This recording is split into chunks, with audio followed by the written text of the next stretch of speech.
Hello my friends, it's the Game Boy Geek here. Strap on those boots and start walking, because we're going to be going underground today, delving into a dungeon, being in these caves, looking around, because today we're trying to get around and get some artifacts without making a lot of noise, like Clank. This is a deck building adventure from Renegade Game Studios. It's for 2 to 4 players. Today we're going to do a rule school, which is going to completely show you how to set up the game and play the game through all the rules so that you can jump in without reading them. So let's get started.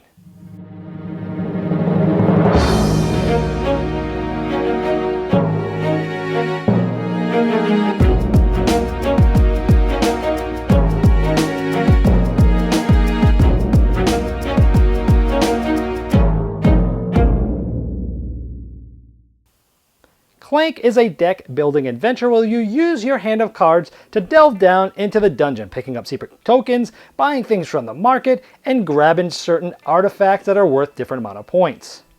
You'll be using the cards in your hands to move around, to use skill to buy other cards, or maybe even use swords to defeat monsters that give you special things. But be careful, because as more powerful cards come out, the dragon attacks. And you'll be taking all the noise you've made with clanking around the dungeon into the dragon bag, and you might be the one who's getting damage. You're trying to get an artifact and get out to push the end of the game to happen quickly and possibly make the other people get stuck in the dungeon too low that they don't even score any points. Do you play it conservatively and get the shallowest artifact and get out quick, or do you delve deeper, try to get more points, but possibly not make it out? The first thing you'll do in setup is put the board in the middle of the table where everyone can see and reach it. It's double-sided, and you want to make sure for your first game to put it on the side that has nice blue sky, not the orange one. Next, you'll find these 7 artifacts. On the back side, they're all treasure chests. In a 3-player game, you'd randomly select one of these and take it out and put it in the box. You'll no longer need it. In a 2-player game, you would take a second artifact randomly out, and then you would have 5 to place. Now for all those artifacts that you're using in your game, you'll flip them over from the treasure side and you'll see different artifacts. You'll be placing all those artifacts on the board face up, just like this, and you'll find those spots with their matching icon. This is a vase outlined at 10 points, so this one goes here, the 20 point would go here, and the 25 point would go here, and you would do this for all the artifacts in your game. Next, you gather and place the different secrets in the game. The larger ones are called major secrets, and there's 11 of them. The smaller ones are called minor secrets, and there's 18 of them. For all the spots on the board that you see a larger question mark with a green background, you'll place 1 major secret, and you'll do this for every spot on the board that has that icon. Next, you'll take all of the minor secrets, and you'll place 2 of them stacked together on all the spots that have these smaller question marks. Note that at the end of setup, you will have 2 extra major secrets that you will put back in the box and won't be used, and you'll use all the minor secrets. Next, you'll find the 2 backpack tokens, master key tokens, and the 3 crown tokens, and you'll place them near the market area. For the crowns, you'll place the 10 on top, the 9 below that, and the 8 on the bottom. Next, you'll place the 3 monkey idol tokens and place them in their corresponding spot on the board.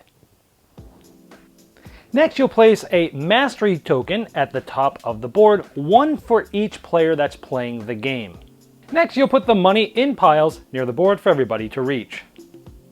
On the bottom right hand side of the board, you'll take the black dragon marker. You'll be placing it on the rage track depending on however many players there are. You'd stand it up, you'd place it here if there's 4 players, here if there's 3, or here if there's 2. Next, you'll take all 24 black dragon cubes and place them in the black dragon bag. Next, you will separate out all the cards in the game that have a gray banner at the top of them. These are known as starter cards. Each player is going to get 10 starter cards, and they're all going to be the same 10. So each player will get 2 cards that say stumble, 6 burgle, 1 sidestep, and 1 scramble. If you're playing with less than 4 players, take all of the gray bannered cards that aren't being used and put them back in the box. Each player will then take their player token and put it at the very top left of the board, on top of the castle getting ready to go into the dungeon. The sneakiest player is going to be the first player, or if you prefer, you can assign that randomly. Either way, the first player is going to take 3 of their colored cubes and place it in the Clank section of the board in the upper right. The second player is going to place 2 cubes, The third player, if there is one, will place 1, and the fourth player, regardless if there is one or not, will place 0 cubes. Next, you'll separate out the yellow banner cards and the single Goblin card, which has a red banner. These yellow ones are piles of the same card, so this is one big pile of mercenary cards, one of the secret tome, and explore. You will place them just like this near the board so everybody can see them, reach them, and grab them. At this point, any cards that you haven't removed from the game are part of this dragon deck. You will shuffle it, and you will put 6 cards out just under the board. Now during this opening setup, if any of the cards in this dungeon row have the dragon icon on them, take them out and replace them with the top of the dragon deck. Continue doing this until none of the cards that are in that dungeon row have the dragon icon. All the cards that you took out that did, shuffle back into that dragon deck. On your first turn, you're going to take the 10 starter cards. You're going to shuffle them and create a draw deck. You will then draw 5 of those cards that you'll be holding in your hand. Now you'll be playing all 5 of these cards on your turn and either deciding to use certain aspects of those cards or not to. Some of them are mandatory. Let's take a closer look at some of these cards. Some cards have some written effect that you need to do. This says +1 clank. We stumbled, we made a lot of noise, we clanked around with our armor, and we made noise for the dragon to hear us. Anytime you add clank, you just take a cube from your color and place it into the clank spot on the board. And other cards might not have any written effects, but they'll have some other icons, sometimes multiple ones, and even different ones. These ones allow you to do different things. Sidestep. Anytime you see a boot, for each boot that you have there, you can decide to move one room. Of course, sometimes you may have multiple boots. So if I had one boot, I could move from here into this room. If I had a second boot, I could move into this room. Other things about movement. If you are traveling past a double boot, you need 2 boots to get through here. If you go into any crystal cavern, you can no longer use boots to move that turn. There are other ways you can move using teleport and special cards, but using your boots are stopped as soon as you enter one of these, just for the rest of that turn. If you want to move through a place where it has a monster, for each monster that's there, you would take damage. And when you take damage for a movement, for each monster symbol you went through, you would take 1 damage and take it from your supply and put it here. However, you might not take damage because you may have played a card that has a sword or multiple sword symbols that round. If you wanted to use those to pass those monsters that you were trying to move, you can do so. In this case, we had passed just 1 monster, and I used the 1 sword, so I would not have gotten the 1 damage because this sword took care of that monster. However, if I was going from here to here, there'd be 2 monsters, so even if I had used this card, it would have been 1 damage if those were all the swords that I had to get through here because there are 2 monster symbols there. Some spots show a key lock, which means you need a master key to get through that. We'll talk about how you get that later. And some of them have arrows, which show that you can only move using boots in that direction to go into those specific rooms. Also note there's 2 spots on the board that let you wrap around to the other side, showing a finger pointing into this direction. You would wrap around to the other side of the board where the other symbol is. If you move into a room with one of these major secret tokens, you flip it over and take the token. Some of these will activate right away. Some of these you can hold on for later. I'll talk more about these at the end of the video. If you move into a room that has minor secrets, if there's more than one, without looking at them, you choose one, flip it over, and again, either activate it if it's supposed to, or wait till later depending on the specific token. If there's only one, you simply would flip it over and again, activate it now or later depending on the token. Also note that if you're in a room with multiple tokens, you can pick up 1 token, but you cannot pick up another one until you leave that room and come back. If you make it into a room with an artifact, you can pick this artifact up. By default, you can only carry 1 artifact for the entire game, and this shows you how many points you'll get at the end of the game for it. Anytime anyone picks up an artifact, this is one way that the dragon moves up the rage track. He'll move up 1 anytime anyone picks up an artifact. We'll tell you what this does later. And the last note on general movement, if you move it to a spot that has a heart, you remove 1 damage from the furthest right on your track and put it back in your supply. Now that we've covered movement, let's talk about skill. This essentially is a form of currency that allows you to buy other cards. Right now we add up all the skill and we have 3. And you can spend that skill on 1 or multiple cards up to what you have. I have 3 to spend, and here's the cost of the cards. I could buy this 1 card, or this one, or this one. Or if there was a 2 and a 1, I could buy that one as well. Notice if you buy a card in the reserve with the yellow banner, when you take that card, there'll be another one just like it below, and that's what those reserve cards are for. Multiple people can buy those. Now I had 3 to spend. Let's say I buy one of these. I can either get 2 boots on this card, but it would add +2 Clank, or I could get 2 more. Notice this says it's a companion, and if you have another companion in my play area, I can draw a card. Let's get this guy. I would just take this card, and I would add it to my discard pile. All the cards that I've played that round, and once I'm completed with them all, will also go into my discard pile. I've completed all of the symbols that I've wanted to. Notice you can mix and match different things for different items, and so I can just put all these into a discard pile, and the card I just bought goes here. Also notice that the card I bought also has points. Any cards that have a green number in the top right will give you points at the end of the game. To get ready for your next turn, you will draw the top 5 cards off your draw deck. If you don't have 5 cards left, you'll then shuffle your discard pile to make a new draw pile. You will then draw off the top of that draw pile up to the point where you have a total of 5 cards in your hand. Now you can start thinking about what you're doing while the other people are taking their turns. Also, at the end of your turn, you will replace any cards that were bought from the dungeon row with the top of the dragon deck. Now there's different things that can happen as you do this.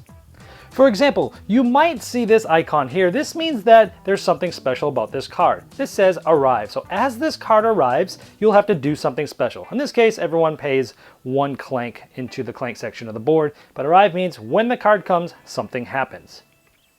And there might be a word called acquire at the bottom of the cards. This means when somebody buys or acquires this card, they have to do what this says. In this case, adding 2 Clank. But most importantly, once in a while, you might see a card that has this fire-breathing dragon icon. This means the dragon's going to attack. Let's go over that. First, you're going to take all the cubes that are on the Clank board, and you're going to place them in the bag. We will then draw the amount of cubes out of the bag, depending on where the dragon is on the rage track. In this case, it's 2 cubes, so we would draw 2 cubes out of this bag, and we would see what happens. If it's a black cube that comes out, it gets removed out of the game. It does not go back in the black bag for now, but keep it close by because some cubes will go back in the bag later on for special abilities. If it's a color cube, you put that exact cube right on the damage furthest to the left that's open for that player's color. Now we've talked about acquiring and arriving cards. This one says danger. You put 1 cube in addition to the dragon attack. So this means that wherever the dragon is on the rage marker, in this case 2, this means as long as this card is out here, you'd have to pull 1 more than this, or 3, or 1 more than wherever this is. Once this card gets bought and it's gone, this danger no longer applies. Now let's talk about a couple other special things and types of cards. Sometimes you might be told to discard a card. If so, you discard a card that's in your hand at that time that you haven't yet played that turn. There's other types of cards like these red monster cards. These ones tell you how many swords you need in order to defeat it. So if on that turn I had played these cards, I could use these 3 sword markers to defeat this crystal golem. And this tells you what happens. You can fight this only in a crystal cave, but if I defeat it, I get 3 skill to help me buy other cards.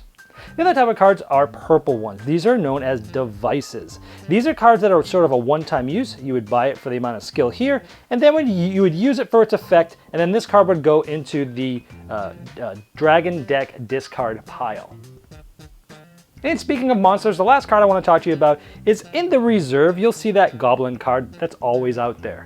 You can spend 2 swords on your turn to gain a coin. But this card does not go away, it never goes away, and in fact you can defeat it multiple times on the same turn and take multiple coins.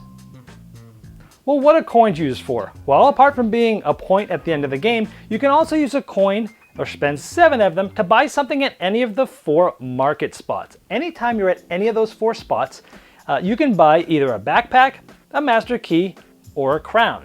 If you're buying a crown, you'll take the last one that's there. So in this case, we would take the 10, and if the 9's there, we'd take the 9. If the 8's there, we would take the 8. So you go from top to bottom, so you get the best points. These crowns interact with some of the cards that are in the deck. The master key is going to be 5 points, but you'll also get to use this to go through all these locks without needing to teleport through there. The backpack is worth 5 points, and it also allows you to carry a second artifact. Remember, normally you can only carry 1 artifact, but this allows you to carry a second one. Now the last tokens I haven't talked explicitly about are these monkey tokens. I talked about grabbing one earlier, and they're just simply 5 points, but they're hard to kind of get more than 1 because of the arrows of movement. The end of the game sequence can be triggered by one of 2 ways. Either a player gets his last damage, he is then knocked out, or when the first player actually leaves the dungeon. Now you can only leave the dungeon if you have an artifact. When you do this, you move the token right here. We'll talk about what happens there in just a moment. If they've gotten out of the dungeon, they will place their token on this spot here, and we'll tell you what happens with them in just a moment. If they've been knocked out by damage, one of two things happens. If they have not yet gotten an artifact, or if they've gotten an artifact but they're still below this line, meaning they're underground, the game is over for them and they cannot win, they get 0 points. If, however, they have an artifact and they're above this line but they haven't yet gotten out, their game is also over, but they will get their points that they have collected. Now, any player that makes it out alive will get one of these mastery tokens that's 20 points. Remember, at the beginning of the game, we had one for each player, so everyone could possibly get one if they all get out. Once you're here, you no longer take normal turns. You're not affected by the dragon, you cannot take damage, you cannot even be affected by any cards. On your turn, you do nothing but simply just move your token here. What this does is this makes an automatic dragon attack with an additional cube hold for whatever is here. Here would be 1. Next turn, you draw 2 more than normal. Here you draw 3 more than normal, and here everyone is knocked out, following the knocked out rules that I just talked about. And everyone tallies their scores by counting all the tokens, including the artifact or artifacts if they had the backpack and had more than one. Each of the tokens have points. Each of your coins is face value, so each coin is worth 1 point. And then you add up all the points on the top of your cards, and whoever has the most is the winner. In case of a tie, the tied player with the most valuable artifact is the winner. Now, we talked earlier about the minor and major secrets, and I encourage you to take the back of the rule book and just keep it close by, because these ones will have all the rules of all the different tokens that are in the game. Now, what I want to point out is very important is the dragon egg. We talked about the dragon moving up that rage track during the game every time somebody picks up an artifact. Another way this can happen is the dragon egg. It's points at the end, but the dragon moves up 1. And that's all you need to know to play Clank. Well, I hope that helped you dive right into the game without having to read through the rulebook. And if you have any questions, let us know and we'll try to answer them for you.